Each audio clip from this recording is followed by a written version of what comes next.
So you'll see as we go through that the Raytheon organization worked their way through what were the equivalent of the business or the practice areas of building a business case, coming up with an acquisition strategy, structuring the organization, technical planning, and so on.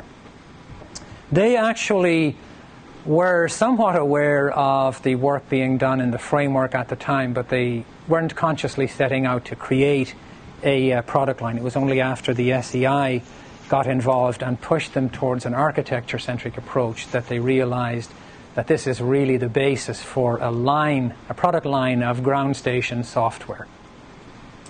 The business goals coming from the NRO were primarily to reduce the life cycle costs on these long-lived, expensive satellite development efforts.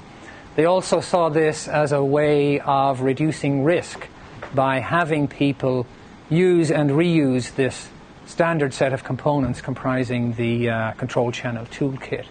They wanted to promote interoperability within the ground station software, and they also wanted to be able to hand this set of assets off to multiple different contractors and thereby save money on the full-blown command and control systems.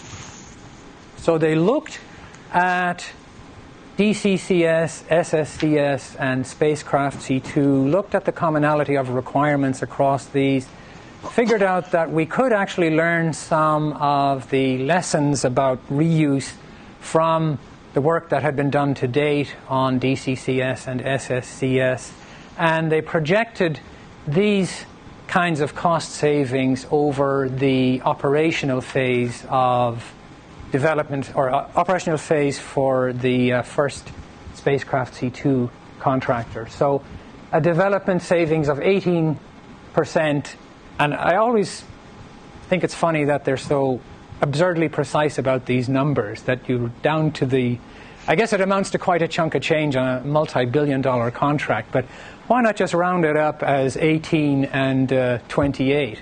But also, these are, to my mind at least, relatively modest projections over that time period, and I think their expectations were probably tempered by what was happening on DCCS and SSCS. I'm more used to seeing much more extravagant claims being made about the kinds of savings that you would gain from any approach, whether it's product lines or not. Just to sell the idea within an organization, it's usually we're going to 75% reuse, 50% saving in development costs.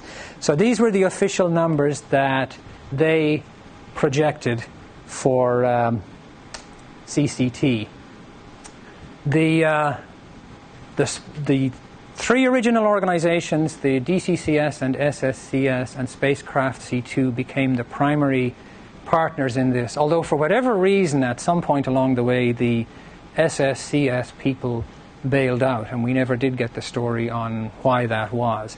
But you still had DCCS and Spacecraft C2, plus you had a couple of other classified programs within the NRO waiting in the wings to see exactly how this would work for the Spacecraft C2 customer. So the government commissions Raytheon to build the core asset base. Raytheon creates the core asset base. The government then provides it to people who are going to build the complete satellite command and control system. To sweeten the deal for Raytheon, the government would allow Raytheon to reuse these assets done under this contract in Raytheon's own commercial projects. And in fact, at the time the case study ended, Raytheon was planning to do exactly that in a commercial satellite program called Eclipse. So the government creates the core asset base, and the government retains the rights to the core asset base. But Raytheon is free to use the asset base in its own commercial derivations. The stakeholders in this are the NRO, Raytheon, DCCS, SSCS, and the first classified customer, Spacecraft C2. That's our name for it, C2 being command and control. Actually, when we first started working with this organization, we were told the name of the classified program, but afterwards they said, well, maybe you shouldn't use that in your slides, so just call it something else. So we've called it Spacecraft C2. And then there were those other potential users, all classified programs, as potential candidates for CCT. So Raytheon's internal structure, remember this is all the same team reporting to the same program manager or project manager, Jeff Shaw, but Raytheon structured itself into these different organizations to tackle this whole problem of coming up with a set of reusable core assets. So you had a contractor program office group of people and a program support group of people that would manage the day-to-day project details and interface with the NRO's program management office. And then you had what Raytheon called the Domain Engineering and Architecture Group. Initially, just two guys looking at all of these requirements and coming up with the initial architecture. In fact, early on, they were still thinking in terms of we're just collecting requirements for components. But once we pushed them towards setting up an architecture working group, they started to get serious about addressing the architecture mismatch problem, or avoiding the architecture mismatch problem by actually creating an architecture for this set of components. Then you had a component engineering group developing the components, and a group that they called application engineering. This is an internal group within Raytheon that acts the way a customer would act, in the sense that you hand off the core assets to the application engineering group, and they're the ones that have to create at least a test product to verify the reusability of the assets before you hand off then to your first real customer, Spacecraft C2. There was also a formal test engineering group and a group that created training materials, mostly slide sets, but also some very good documentation in this whole area of command and control. In fact, one of the outcomes of the domain engineering effort that supported training was the creation of what they called the domain definition document. This is a description of what a control channel is, the kinds of features you would expect in a control channel, a complete glossary of acronyms, and a terminology dictionary. So from the point of view of people at the SEI who weren't particularly familiar with satellite operations, this was a satellite command and control for dummies guide that was a very useful introduction to this whole world of CCT. And in fact, this is also part of the documentation that is handed off to the customers so that they understand where CCT is coming from with respect to its concept of ground operations. The last group there, the one they call sustainment engineering, is the group that's responsible for handling requests for change and requests for new features from a customer once a product is released. And in fact, on the CCT effort, what they did was they released the CCT asset base in 6 successive increments to the Spacecraft C2 customer. So once you hand off your first increment of capability from the core asset base, you now have the sustainment organization acting as the intermediary between the customer and the asset base developers. And it's the sustainment group that runs the change control board and tracks the requests for changes and tracks the bug reports, or the discrepancy reports, as Raytheon called it. So you had this segmentation of the organization internally. It's all still the development department model of Jan Bosch, with everybody reporting to Jeff Shaw. Don. To describe an organizational structure that appears to be roles-based, which Yes. Looking at it strictly from an organisational structure suggests a minimum size of the organisation, which might not be compatible with the business case.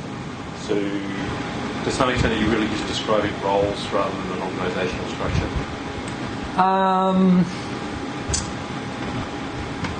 Yes, I think that's true, because they're all on the same site. They all report to Jeff Shaw, so it's not a two-part structure with core assets reporting to the core asset manager and product development reporting to the product development manager. So yes, in this case, it's a virtual product line structure imposed on a physical organization that was no more than about 50 people total.